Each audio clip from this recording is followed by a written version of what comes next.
Hey, it's Chuck.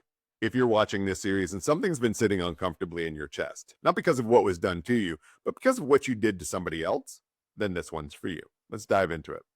This episode is the one that most people in the series won't need. But the ones who do need it probably have known since episode 1 that it was coming, and they've been deciding episode by episode whether to keep watching. So if you're still here, that matters because it tells us something. Here's what the research says about people who bullied as kids and never addressed it. Dr. Dieter Wolke at the University of Warwick has studied the long-term outcomes of childhood bullying behavior for both targets and perpetrators.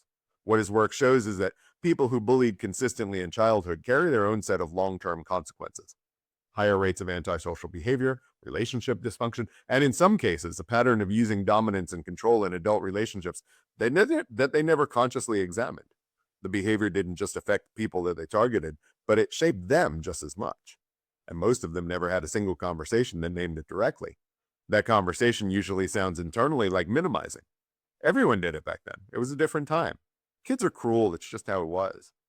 It sometimes sounds like deflection. They weren't exactly innocent either. I've had my own stuff going on at home. It sounds like bargaining. I was young. I didn't even know better. I've changed. All of those things might be partially true, but none of them are the same as actually reckoning with what you've done and what it cost the person you did it to. Reckoning isn't the same as self-destruction. It's not an invitation to collapse into shame. And if you've been with my videos long enough, you know why. Shame doesn't produce accountability. Shame produces hiding. What accountability requires is something harder and more specific than feeling bad. It requires naming what you actually did to yourself at the minimum with enough honesty that you stop explaining it away. And that's the first move. Everything else comes after that. The thing about adult bullying is, some of the people watching are recognizing a pattern that's still running. The colleague that they consistently undermine, the partner that they control through criticism and silence, the employee that they've made an example of in meetings. If that's you, that recognition isn't comfortable, but it's useful. It's the only place that change actually starts. And what you do with that is, first thing you do is you write it down. One specific incident where you were the bully, the antagonist, and then write down the emotions that you think were associated with it back then and the ones that come up for you now.